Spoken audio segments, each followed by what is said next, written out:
Playing online and on smart devices. Now on London Scottie Radio, it's podcast time. I'm George Matlock.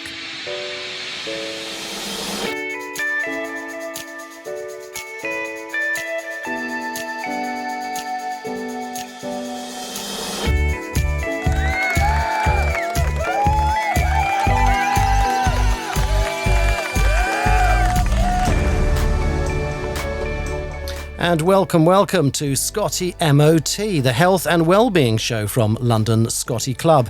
Is that applause I was hearing just now? It sounds as though the audience is giving us a bit of relief, saying we're back on air after a 1 month gap, would you believe, ladies and gentlemen? 1 month, would you say? That's right, it is a month during the summer. That is the regularity of our shows. And a very hot one expected this weekend. In fact, London Scottie Club has had to postpone the London walkabout by a week. So we're now going to be going out in London on the 24th of July. So I hope some of you will be able to join us for that. We bring back Cath Marchbank from Scottie charity Stex. Welcome, Cath.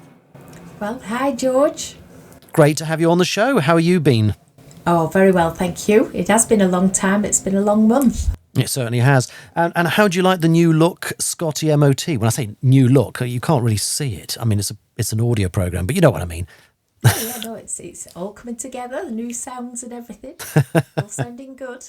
Well, you know, I've always wondered, actually, and we're very excited we've got a whole new box of tricks here, and I've always wondered, if a Scottie could talk in English, what would it sound like, and what kind of a voice would it have? And I think it might be something a little bit like this. If only a Scottish terrier could speak. What should you make of that? Yeah, very good. I think it needs a slightly more Scottish accent, though. Oh, well, that's true. Maybe I'll ask Fraser to help us out with that one. Yeah, maybe Fraser can help better. Yeah, maybe a bit of WD-40 oil as well to lubricate the vocals. I must admit, it was a bit rusty, wasn't it? But so these are all these new amazing things that we can now do on the programme. And so we'll be releasing some of those along the way. Some of you may actually know some of our special effects, like this one, which is the Scottie MOT. Or that one, which is also the Scottie MOT. Right, Cath, so first of all, back to you. Great to have you back on the programme. Now, on today's Scottie MOT, we are going to be talking about how to stay cool. We've just been hearing there about how we've had to postpone this weekend's planned walkabout in London because of the extreme temperatures. I mean, they're soaring beyond 30 degrees Celsius.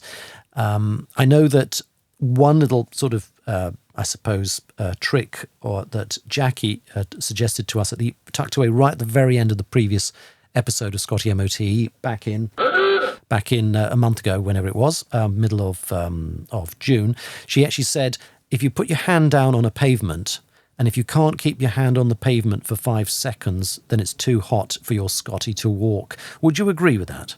Definitely. You know, best thing to do, stand, if you've been on holiday and you get up off your sunbed and you walk across, you're going to the sea, and then you all of a sudden you're doing a dance, aren't you? Because it's like you're on that boiling hot sand. It's just like that for the dogs walking on the tarmac. So, take your shoes off yourself and put your feet on the floor and see if you can stand it. Dogs will get blisters on the pads, on the paws. And, sometimes those blisters will then get infected and they'll weep. So, it's very, very painful for the dogs. So I can imagine. It's very important, walk them early morning, yep. Walk them late at night. It doesn't matter for one day if the dog doesn't actually go for a walk. That walk, missing that one walk, it's not going to die, but taking it on the walk could kill it. Yeah, it's as stark as that. Yeah.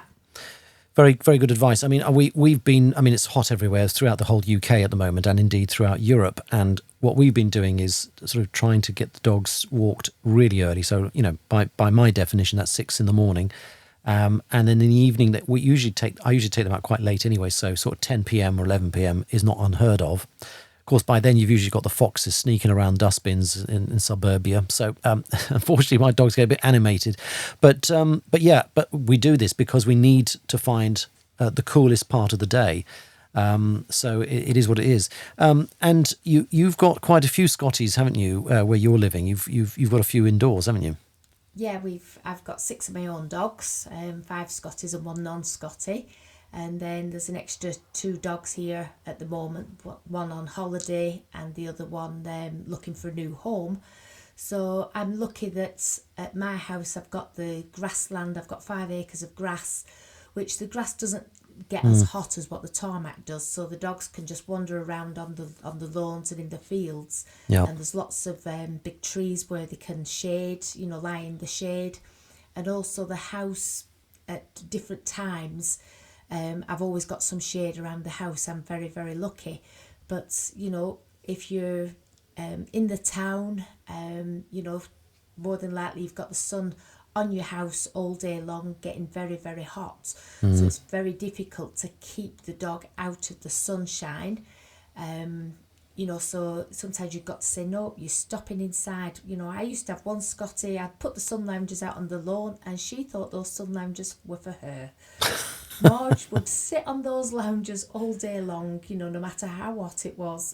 She loved the sunshine. But it's not good for them. If a dog is overheating, we don't see it straight away. The dog actually starts cooking from the inside. Oh, gosh. So it is very, very worrying. So, if you're taking the dogs in the car, great. If you're there driving, you've got the air conditioning on, you're nice and cool. But as soon as you get out of the car, you must take the dog with you. Don't risk leaving the dog inside the car without the air conditioning on, even for 5 minutes. It could, those temperatures will really increase and you're literally boiling the dog alive. Gosh, it sounds literally like you've put them into a microwave oven. Yeah, it is. Cooking from the inside. Awful. Yeah. So, I should just say, while I remember as well, here at the at HQ at the London Scottie Club radio studios, we actually have had to open the roof because it's so hot here as well. So apologies, listeners, if from time to time you do hear an overhead aircraft flying into London Heathrow, but we are where we are. We're based in London, obviously. So my apologies for that. Usually we'll be able to do something about that, but today it's just impossible. It's just so hot. But we want to get the show together, right? We haven't had a show in ages, so there we go. So coming back to you, Cath, and your suggestions. So how do we keep a Scottie cool? And you've said some of the things not to do, so don't leave them obviously in a car.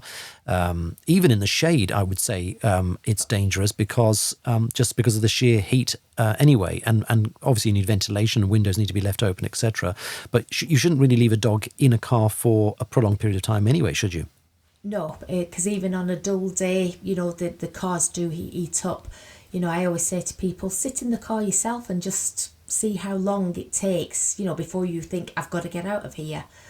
A friend of mine, she was sat in her car, her husband accidentally locked the car. Oh, right. And now you would think that you can actually open the car from the inside. It was a BMW, it deadlocked, and she couldn't get out of the car. Oh, dear. And she was starting to panic because, her temperature was rising. She was starting to feel claustrophobic. And she was literally banging on the windows, shouting, please run and find him. Where is he? Find the keys and get me out of here. You've got us on the edge of our seats. So what happened? Did husband find himself? Found her husband, and we opened the door because I'm there going, and her husband's saying, silly, you should have been able to open the door, just press a button and the locks would undo. But they wouldn't for some reason. The car had deadlocked, and you'd have thought the alarm would have started going off, and that would have alerted him to, oh gosh, what's happening with the car. Yeah. But he was away chatting. We went to find him and found him, but it was starting to get really hot in the car, and the lady was really panicking. I can truly imagine it must have been an absolute ordeal. I hope they're still together after all that. They are, yes, they are. Okay, good.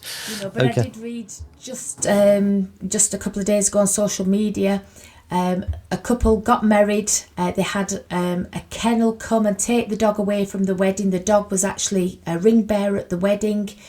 The kennels came to collect the dog. When they got back to the kennels, they didn't take the dog out of the transporter straight away. They went back to the car when they realised the dog was in the car, in the van, and the dog had already passed away. Oh, my goodness. Oh, my goodness. Very, very, very upsetting. And was that in the UK, or where did that episode? That's in the UK this weekend. on social media. Oh, the dear. dog was a pug type dog, which they have breathing difficulties anyway. Yep. Very short, short snout. Yep. But absolutely devastating. I'm sure the kennels didn't mean to do it, but it just takes a slip of you go in, you answer a phone call, you already think you've let the dog out of the car, and just 5 minutes is too long. It's incredible. It really is a sobering thought. So, folks, listen up. This is a really important point. Do not leave your dogs unsupervised in a car for a prolonged period of time. And I guess in this particular case, the windows were actually closed anyway, were they? Or were... I'm not sure. No. I think there will be an inquest, Yeah. into what actually happened. Of course. The same thing happened a few years ago. It was in the Lancashire Police Force. These vans, what the dogs are transported in, are supposed to be ventilated. They are now. They actually have special air conditioning units in them since the accident, because a police dog died. After the policeman going into the office to do some paperwork, again left the dog for too long, came out and the dog had collapsed and couldn't be revived. That's absolutely awful. Absolutely awful. The police dogs, they cost thousands and thousands of pounds to train. Yep. To buy the pups in, they're an expense. They've been specially bred, so the pups are £2,000 or £3,000 to start with. And all that work gone. And of course, not every police dog gets through the training. A neighbour of mine actually had a lovely Alsatian called Poppy some years ago.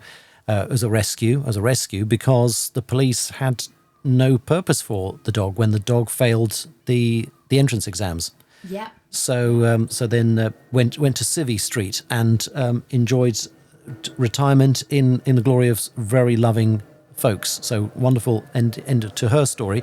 But again, they don't all even get through. So when they do get through, they really are a prized resource to the police force, and what a terrible tragedy to lose one like that. That's it. So you just got to be so careful. Absolutely. So my advice is, you can get little boots for the dogs to put on the dogs if you've got to. Sometimes you're travelling with the dogs. Last year, the dogs were actually away on holiday with us, and the temperatures increased. We had some really hot weather down on the south coast, and because we were away from home, the dogs had to come with us. It was too hot to leave the dogs in the caravan, but we would try to get down to the beach extra early, stay on the beach till later on, till it had cooled down. We were lucky that the pavements weren't too hot, but you can get little booties which will protect the dog's pads. If your dogs will walk in them, a lot of Scotties, what they like, get that off my feet, I don't want my feet touching. Just getting the boots on, you're lucky if you've still got your fingers and thumbs left on your hand. Oh yes. But if the dog will tolerate it, then you can wear the little booties.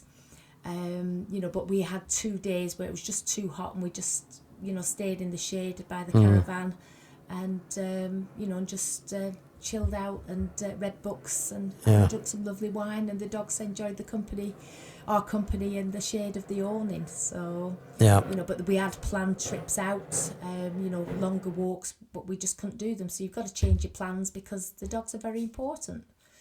Let me try this, see if it works. When I want boots, I'll tell ya. Did that sound a bit Scottish? It's a little bit more Scottish, George. I thought it was a bit more Runcorn, actually. No disrespect to anyone listening from Runcorn, but it to me it was more Runcorn. But anyway.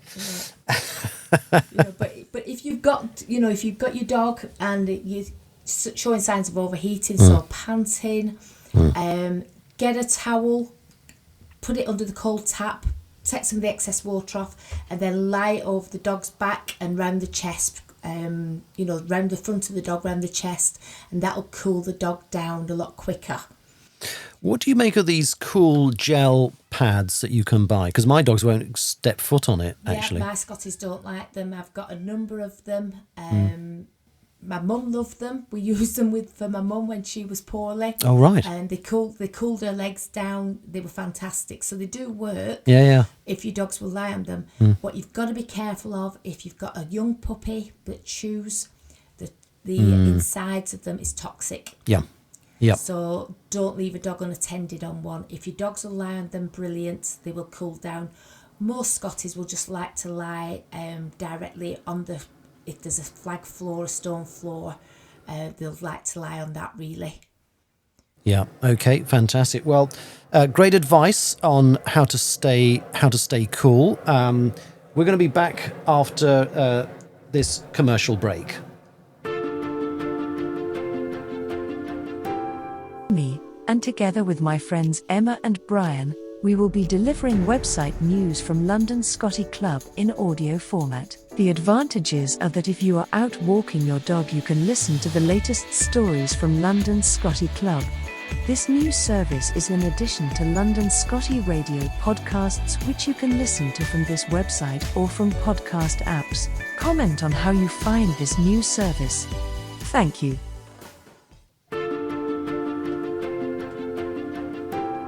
And we're back. That's an amazing bit of technology there for you. Cath Marchbank is our guest today on Scottie MOT. Oh, of course. And just what the doctor ordered, really. Now, just to remind everybody that that Cath, for those who haven't listened to previous editions, shame on you, is the welfare officer for STEX, which is the Scottish Terrier Rescue Charity, which is a national charity. And it also helps Scotties in many, many other ways. So one of the things we'd like to talk about now is kind of your, if you can rip out a page from your own diary there, Cath, as welfare officer, and tell us a little bit about some of the stories making the headlines in the STEX world. Over to you. All right. Well, at the moment, we're actually currently helping a little dog that has come from Ukraine. The dog has spent 12 weeks in an underground shelter in Mariupol. With his owner.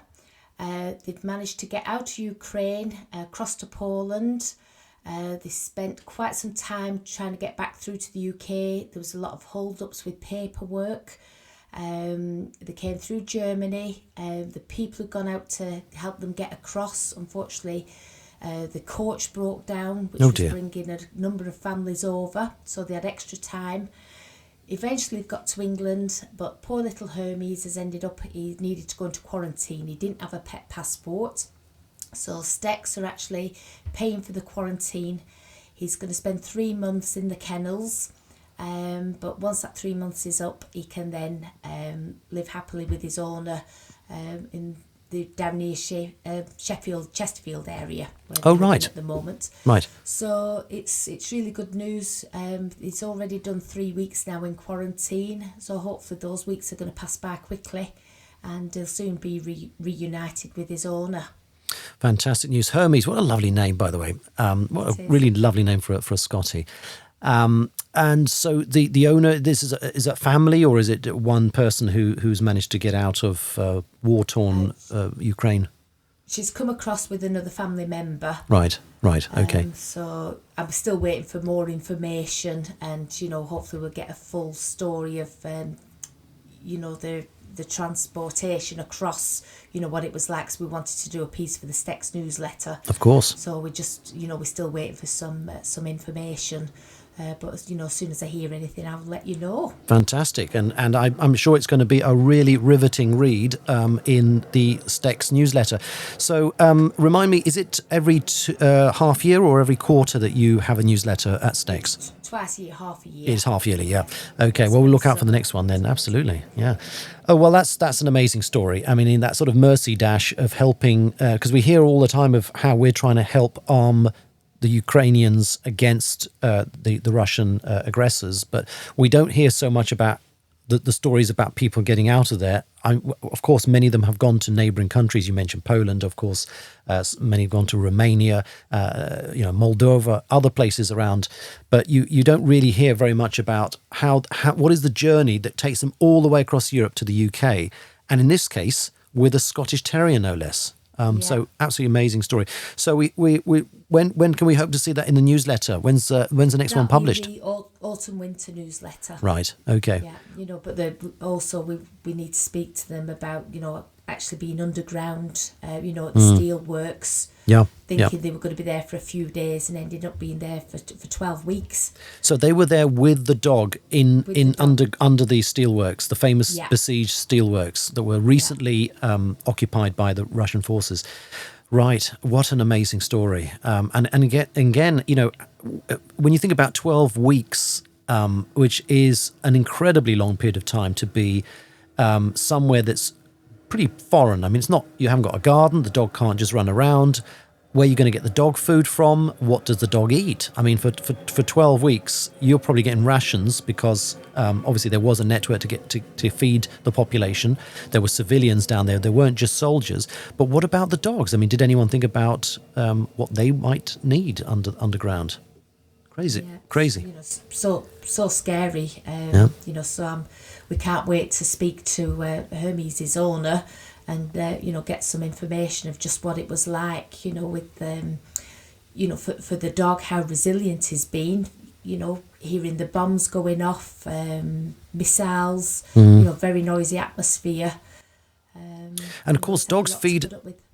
Sorry, just interrupt you. Dogs feed off fear as well. So when they sense that people around them are tense or scared, which of course they would be, you know, then this must feed into the dog as well.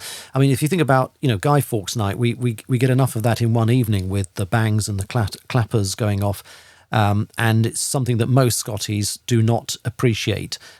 Just imagine what it must be like for a dog to be underground when there is all this shelling going on, and people are genuine, and people are not celebrating this. This is war. I mean, this is the real thing. So it must be absolutely harrowing.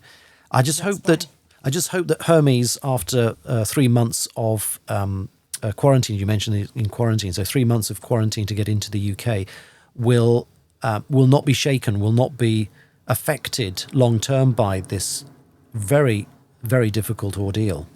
Yeah, you know, we hope that, you know, he'll soon be reunited with his owner. She was initially going in at, you know, to take food and see him, but the kennels have actually said it is taking up too much time and it's not possible to go in every day. So I believe she's able to go in every other week to see the dog. So hopefully he won't be affected, and you know, he'll come through the other side. Absolutely. Well, we're sending all our love, hugs and best wishes to Hermes and Hermes owners, and we very much hope to read more about this incredible story in the Next Steps newsletter. So you heard it here first, ladies and gentlemen. Okay, we're going to be back after this little commercial break. This is Jenny. I listen to London Scottie radio podcasts when walking my lovely Scottie Logan.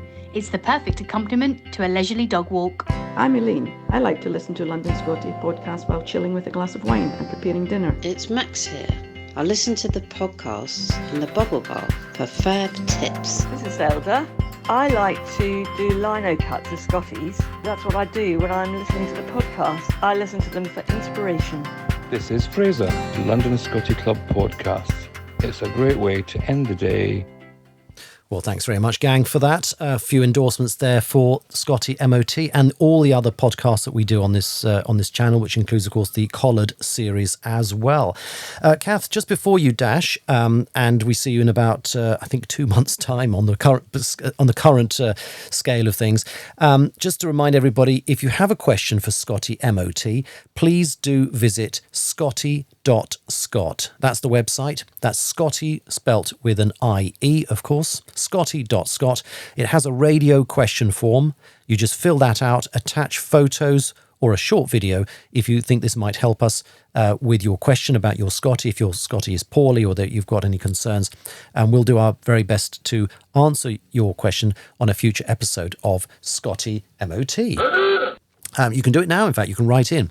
But ladies and gentlemen, remember that neither Cath nor other guests on Scottie MOT are qualified vets, and so therefore we would always advise that if you are especially anxious about your Scottie, and we know they're a hardy breed and they can put up with an awful lot, but if you are concerned, the best thing is to book your vet and go and see the vet for professional advice. That would always be our best suggestion to you. Cath, anything you want to mention just before we round up today's show? Would you believe we've been talking for about 25 minutes? That's it. We can natter, can't we? We certainly can. Well, we need natterers on this show. Yeah. No, it's just enjoy the weather, enjoy your Scotties, and just, slowly cool the dogs down. Not too many ice cubes, because again, if the dogs are very hot, putting that cold water into the dogs can upset the tummies, and before you know it, you've got some runny bottoms and a lot of cleaning up to do. So just cool the dogs down slowly. Slowly does it. Same as with diets, right? When you're changing a dog's diet, sometimes you have to do it. Obviously, we try to avoid doing it unnecessarily, but if you have to change the dog's diet, you don't just do it right away. So even if you've been given a medicated diet from the vets, they will always advise you don't just change overnight. You've got to phase in the new food and phase out the old food over several days to get the balance right. I mean, they are really very delicate creatures, aren't they, our Scotties? They certainly are. They certainly are. And then again, taking your dogs into water to cool the dogs down. Yes, if your Scotties like a paddle, it's great. Keep an eye on them. They're not good swimmers. And please be careful, the blue-green algae. Oh, yes. That's in the ponds, and that is absolutely fatal. We love to think that somehow, this time of the year, everything is so lovely. You've got the birds and the bees and everything's sort of happening, and it's just such a lovely time. The days are long and often sunny and sometimes oppressively hot, as we're getting right now. But that's the upside. The downside is there's all these risks, aren't there, Cath, that we have to look out for. Yeah, the bees, the dogs, love to chase the bees and wasps. And again, they'll snap out and sting, and before you know it, the dog's face is all swollen up. Most often than not, a couple of antihistamine tablets will take the swelling down, and the dogs don't need to see the vet. But sometimes, again, where the dog's been stung, if it's right down beyond the soft palate, down in the throat can swell and the dog's got difficulty breathing, so you've got to rush the dogs down to the vets. So it's, we love the summer, but it can be very taxing. I couldn't agree with you more on that point, actually. Well, believe it or not, we are actually at the end of the show. So, Cath Marchbank, thanks again for being great sport. See you in a while, and wishing everybody happy Scotties. Thanks for listening to London Scottie Radio. This and all our podcasts are available online at londonscottie.club. If you liked it, be sure to subscribe to us from your favourite podcast player app. Also visit us on YouTube for fun videos. And if you have a Scottish Terrier in London or nearby, be sure to join us.